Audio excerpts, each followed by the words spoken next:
Lance. This is Geoff, Jeffrey, and Joe. Joe came down, I think everybody knows, from Fairbanks for the weekend, and we greatly appreciate it. And what we were working on was a tool that would simplify so that you don't, in 2 weeks when we had the election on November 4th, you don't have to sit there and keep reloading the election site page to watch for the results. You're going to be able to just go to the website, tell us which races you want to follow, and then once you subscribe, every time the page updates, we're going to basically send you a text message for the races that you were interested in. So, Jeffrey, do you want to go ahead and talk? Okay, basically there is... You should probably stand up with the blue thing. There's a website run by the Division of Elections. You can go there, you can see what the current counts are as far as ballots go, how many precincts are in, and so forth on election night. Looks kind of like this. This is for the primary election. Basically, we're a program that just goes and pulls this page periodically, say once a minute, and looks for changes and sends a text message based on what the user wants to know about giving them updates on the election as the information is reported. So we'll do a quick demo here. You come in here and put in your phone number, and then you can choose which races you want. Just a bunch.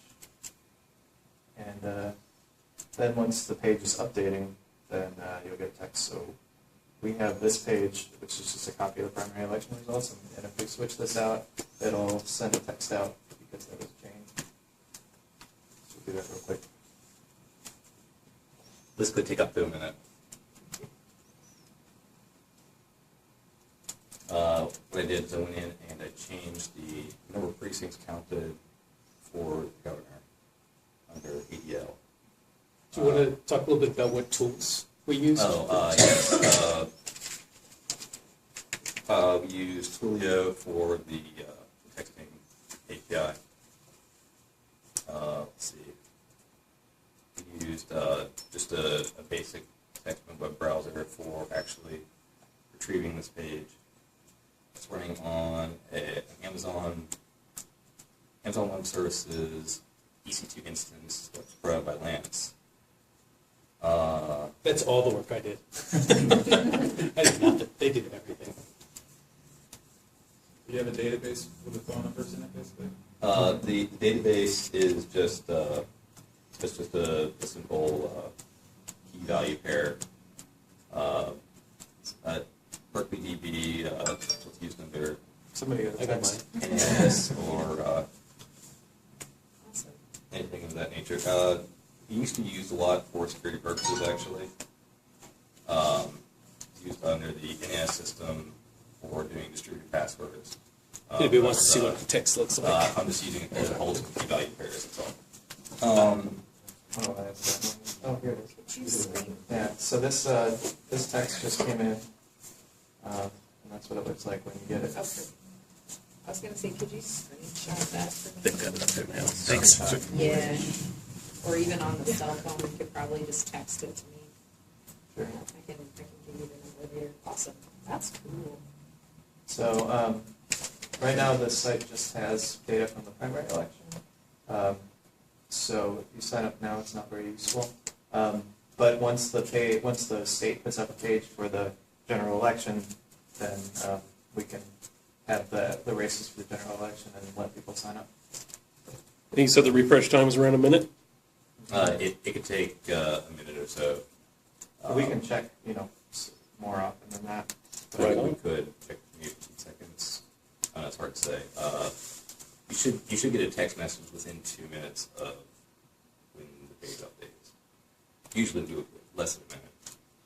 So has the elections page actually gone down due to too many results or too many requests? Well, there are a few different sites hosting it. So ACS has one, GCI hosts one as well, and then the state has their own. And I guess they do that just to kind of distribute it. And so during the primary anyway, there weren't problems that I saw. Right on.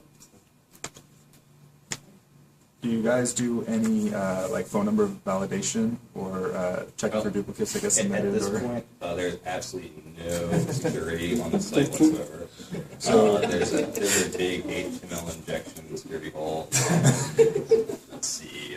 We'll probably do a little cleanup Yeah, before so- it goes into production on election night. Maybe like Yeah. election catbacks? No, this is So great. I can send my friends election results. Yeah, right so, now. so features that we want to put in, we want to have it so that when you put in a number, you get a code, and then you have to put it back in to verify that you want the text.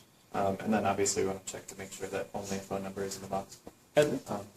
I was wondering, so if I were to sign up for this and realize that maybe I'm getting way more, or I need to adjust the races that I signed up for, is there a way to turn it off? Yes. Subscribe, yeah. Or you could either hit stop from your phone, or you could go to the site, select absolutely no races at all, and hit subscribe, and it would sign up for nothing.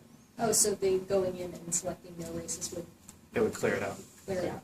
We're gonna Or put you can replace directions on the site.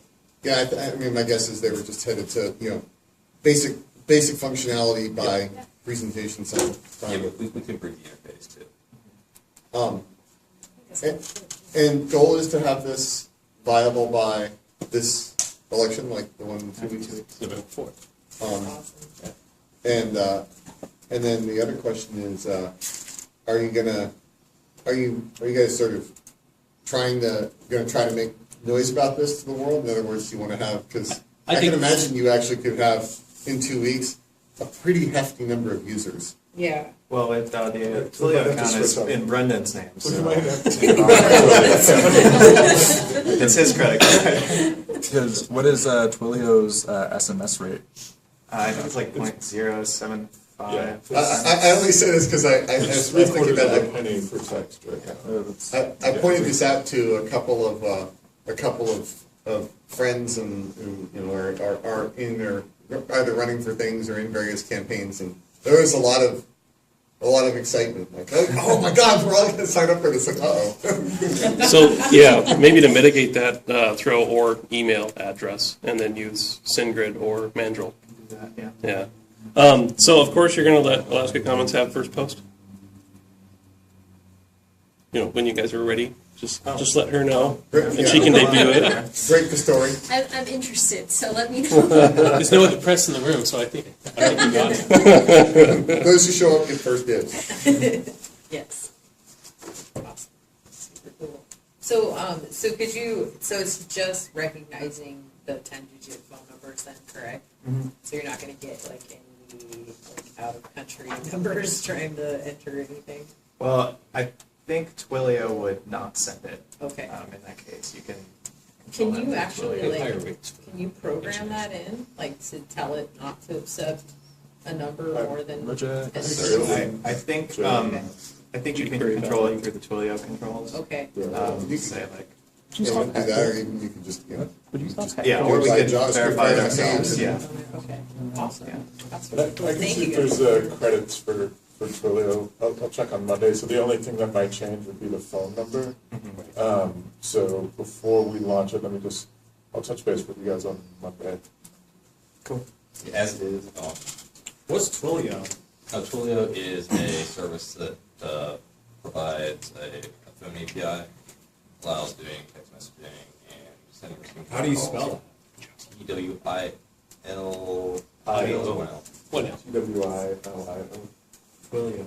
And you were saying something else about Amazon has some type of web. Amazon has virtual machines. You can sign up and use them. What's it? It's called AWS, Amazon Web Services, and it's a really simple way to just go up and create a computer that's on the internet that you have Right. full control over in a few seconds, basically. Huh. And then Is you that tell free, it or It's pretty cheap. it's as cheap as you're gonna. are you? Is it basically like you're renting cloud space, or Yep. Yeah, that's what it is. You also get like supercomputers for a couple. That's a minute. right? Okay. I'm sure like. Yeah, if anyone is Advertising with CERN beta and stuff like testing that. anything, AWS's micro instance has a free tier, and if you can usually stay under that while you're developing something. Okay. Huh. And also, it's a basic machine, whether it's a Windows server or a Linux server. But now they have a one-click install. So if you want to have what's called Ruby on Rails fully installed on that, It's literally one click and it puts everything out there. So it's Wow. really nice. And you have different options of. Yeah, yeah. What It's you called want, Elastic Beanstalk, you and want- it's got all kinds of different tools you can just load in one click. And you can try it out for free, basically. Just go in and run through the example, and they walk you through how to set it up. Yes. Thanks. Thank you guys.